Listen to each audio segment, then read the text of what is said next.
Marites. Ate, ano oras kayo nag-open dito sa Changi? Mga 10 p.m. until mga 12 yung mga kinabukasan na. 12 noon kinabukasan. Tapos usually, ate, mas mura talaga kapag gantong oras? Or same lang yung price? Same lang po, pero mas mura din kami talaga. Kaysa sa hapon. Mga magkano yung tinataas kapag hapon nagpupunta? Ate? Actually, itong dito, yung shop na to, ay hanggang 12 o'clock lang po siya. Sa Okay. iba, sa other part, parang hamuhan kasi sila. Parang may tataas ka ng 5 pesos. Parang Okay. 10 pesos, ganun lang naman. Pero yung iba, usually, Anong araw po kayo open? Tuesday and Friday. Tuesday and Friday. Pero sa iba dyan sa kabila, open yan everyday, Saturday and Sunday. Okay. Tapos itong stall mo, ate, permanent ka dito or lumilipat-lipat ka dito? Permanent po. Ayan, so visit niyo yung stall ni Ate Tess dito. So, andito ako sa another part of Changi na ngayon ko lang nakita. Sana dito na lang ako nagpunta kanina.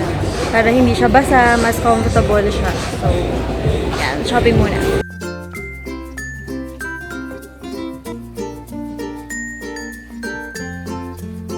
Yes, mga sis! Welcome back to my channel. This is Martha once again. At para sa video natin ngayong araw na to, it's another Taytay haul video. Sana napanood nyo na yung una kong Taytay haul video, guys. Mas marami akong binili doon. Kasi itong pagpunta ko this time, I really need to buy some clothes for my trips. Like, when I went to Batanes, I hope napanood nyo na rin yung vlog ko na yon. 2 parts yon. Tapos, soon pupunta rin ako sa US kasi. So, I need to buy some winter clothing din. So, anyway, doon sa last Taytay haul video ko, may mga nag-comment doon na mga taga-Taytay na na-appreciate ko naman talaga dahil sabi nila napamahal daw ako sa mga binili kong iba sa Taytay because I went there ng hapon. Pero this time, I went there medyo umaga na. So, sabi nila bagsakang presyo daw yung mga oras na yon. And, yung napansin ko guys, nabawas sa kanya mga around 10 pesos to 20 pesos per item kung pupunta ka doon ng mga bagsakang oras.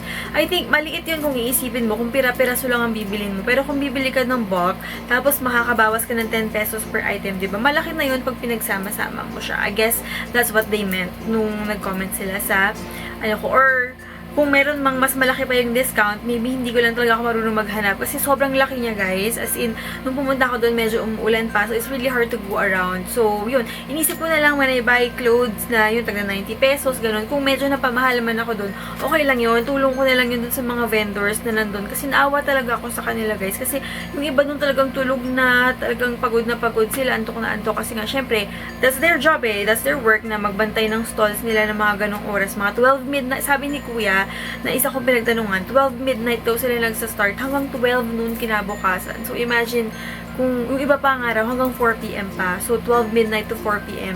Magbabantay sila ng stall. So, I really don't mind paying extra 10 pesos or 20 pesos kasi it's like, you know, help ko na lang din sa mga, mga nagbabantay doon. So, anyway, magsa-start na ako, guys. Like what I said kanina, pumunta ako ng Taytay kasi meron akong upcoming trips and I need to buy some outfits for that. And, so yun, yung mga iba kong damit, nasuot ko na sa Batanes. So, hindi ko na siya mapapakita ngayon. But I will show you the pictures na lang siguro.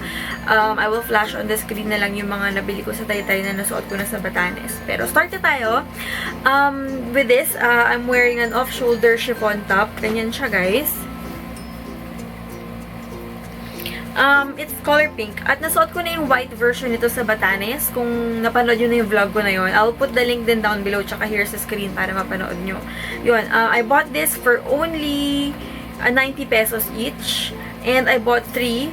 Yung isa is, ito, parang nude color. So, yun. As always naman, if you already know me and been watching my vlogs for a long time now, alam nyo namang mahilig ako sa mga neutral colors lang. Tapos, yung pinorder ko dito is this shorts. Ayan. Lalayo ako ng konti. Para makita nyo yan. Ano lang siya, very, very presko na shorts. Tapos, nakita ko tong shorts na to, eksaktong-eksakto guys, sa Forever 21. I swear, gantong-ganto yung yari niya, gantong-ganto yung tela, ganto kanipis. Nilagyan lang ng tatak na Forever 21. And it's 380 pesos, I think. And, I only bought this guys for 55 pesos each sa Taytay. And, wholesale price siya for 6 pieces. So, ayan, may mga magko-comment na naman dyan. Kasi medyo, may mga nag-comment sa Taytay haul video ko na, wag ko daw i-compare yung price sa mall sa Taytay. Kasi ang mall daw is may tatak. Yun na nga yung meaning ko, guys. Nagulat lang ako kasi parehong-pareho siya ng nasa mall. Pareho ng tela, pareho ng everything, walang pinagkaiba. Mayroon lang tatak. Tapos, it's like 5 times the price or 4 times the price. Yun yung sinasabi ko. At hindi ako nagmamarunong na bumili kayo sa Tiangge at wag sa mall dahil doon may tatak. Hindi ganon. I'm just saying my yung parang discovery na na-shock ako tsaka medyo natuwa ako kasi yung mga tao naman, yung iba, wala talagang budget pambili ng Forever 21. Wala silang pambili ng H&M kasi they'd rather spend it on food and school, diba, ganyan. So, nakakatuwang makadiscover ng mga ganito, tsaka mai-share ko siya sa inyo. Anyway, back na tayo sa Good Vibes. This, yung mga shorts nga na ganito, 55 pesos lang siya. So, bumili ako ng 6 styles or colors. So, ayan, ito yung isa. Tapos, I bought, of course, plain lang, na parang, I don't know what you call this color, like light brown. Tapos, of course, I bought a black one, basic one, para lahat pwede mong iterno sa kanya. Tapos, I also bought a hot pink one na parang floral, pero nasuot ko na siya kasi. Tapos, bumili rin ako ng parang blue na parang zebra type yung design niya na nasuot ko na sa Batanes, ka-partner ng white na ganito. So, ipapakita ko ngayon sa screen habang nagsasalita ako yung itsura niya.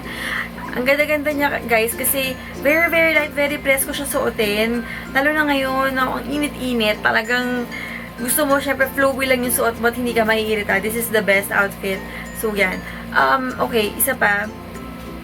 Meron din nagko-comment sa channel ko.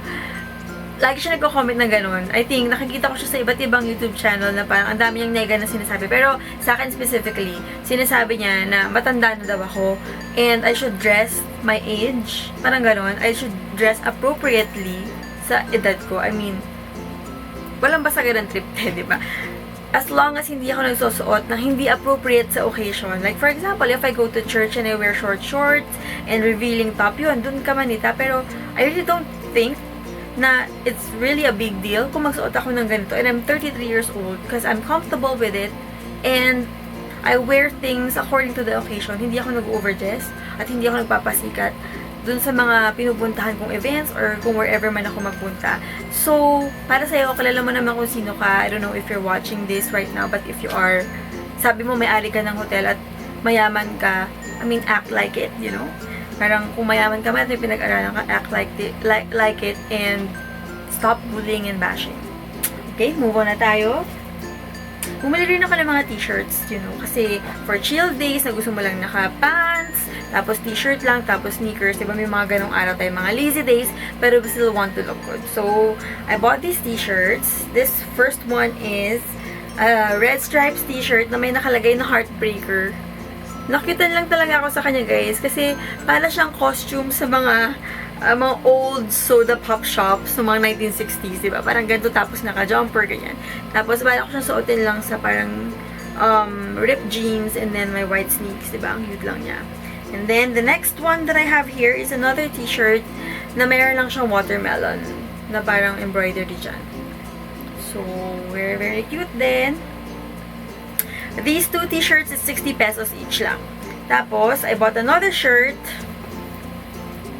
Yan. Kung familiar kayo sa Harry Potter, alam nyo na ibig sabihin yan. So, yan. I bought. Hindi ako mahilig sa mga red na tops. Pero yung gantong red, yung medyo maroon type, okay naman siya sa akin. Dahil hindi naman siya masyadong shocking. Ito palang Harry Potter shirt na to, binili ko siya ng 70 pesos. Again, matanda yung nagbibenta. So, hindi na ako tumawad. Kasi yun nga, like what I said, I really want to help them out. So, yung mga 5 pesos, 10 pesos na discount, hinahayaan ko na lang yun. Tapos, ito na, na-move on na tayo dito. Yung sa Batanes, batik na blue yung binili ko. It's a long dress. Bumili din ako ng parang purple color niya. Ang ganda kasi nung pagka-purple niya, parang ang social lang tignan. So, parang v-neck siya, tapos maxi dress na body hugging. So, nakaka-sexy talaga siya, guys. So, yan. And I bought this for only 140 pesos. Napakamura niya, guys, for maxi dress. Kasi pag, yun nga, yung mga iba ko maxi dress na nabili, mga 400 pesos na yung pinakamura. Tapos yung iba, mga nasa 800 pa nga to 900 pesos. So, parang mga ganito rin naman yung tela niya. So, it's really a steal for me. 140 pesos for a maxi dress. Okay, and then I also bought off-shoulder tops na hindi chiffon, parang cotton siya. So, ayan. Tapos yung meron siyang ribbon sa gilid. Ayan. Tapos yung design niya parang bananas in pajama stripes. Kaya lang, cute-cute lang niya. I also bought an off-shoulder cotton dress na parang light maong yung color niya. So, ayan. And I bought this for 120 pesos. So, dress type siya, guys. Okay. Here, I bought some pullovers na parang mga knitted. And these are the tops that I'm going to bring sa States when I go there kasi it's really cold. So, balak ko lang siya ipang loob sa jacket, sa mga trench coats ko. Yan. So, I bought this color. Of course, hindi mawawala itong kulay na ito, beige. Okay, and then, I bought another one na parang ribbed yung tela niya. Ayan. I'm really leaning towards plain colors lang kasi hindi talaga ako mahilig sa printed. I don't know why.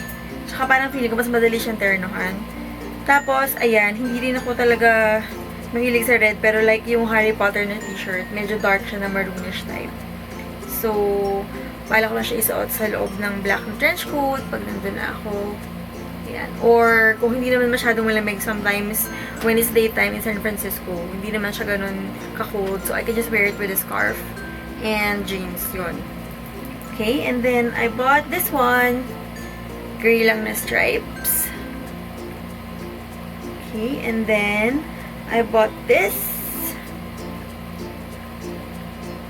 Parang maroon pero may mga details siyang stripes na ganyan. Okay, and these, I bought these for 90 pesos each. Okay, and then I also bought t-shirts. Plain t-shirts lang. So this one. I bought big t-shirts. Actually guys, hindi talaga ako mahilig sa mga t-shirts na body fitting or body hugging kasi parang naiirita ako. Hindi lang ako sanay siguro na naiipit yung makilikili ko. Yan, so pag umupo ako makikita yung mga taba ko sa tiyan kasi maiipit siya ng pantalon. So mas comfortable talaga ako na loose siya. Tapos semi-tuck in ko lang siya sa harap ng jeans or shorts and then I'm good to go. So ayan, I bought this beige one and then I have a black one as well. This one. And these shirts are also 65 pesos each. Okay, and then what else do I have here? Okay, I have here just a plain sleeveless na color pink. Nagandahan lang ako sa kanya kasi parang pwede siyang ipang office. Tapos blazer lang na white sa loob, sa taas niya. Yan, ganyan yung design niya, guys. Terno mo lang siya sa jeans. White jeans. Yan, maganda, diba? Parang clean look lang. And this one I bought for 50 pesos. Okay, and then I also got this chiffon flowy top. Ayan. Cute niya. I actually bought another one of this and then I wore it in Batanes as well nung flight ko papunta sa Batanes. I'll just show you a video or a picture of it. And this one I got for 75 pesos each.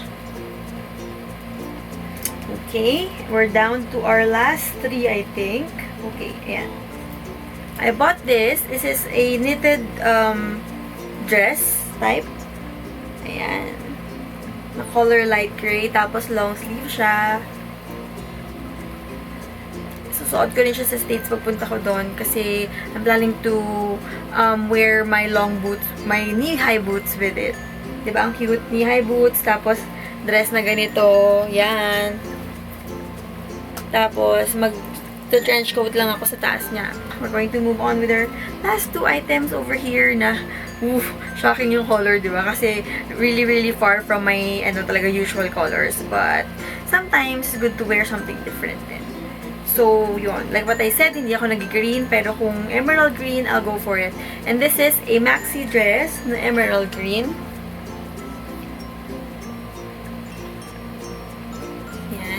Kasi sometimes, meron ako mga events na pinupuntahan na medyo semi-formal, ganyan na kailangan naka-dress, ganun.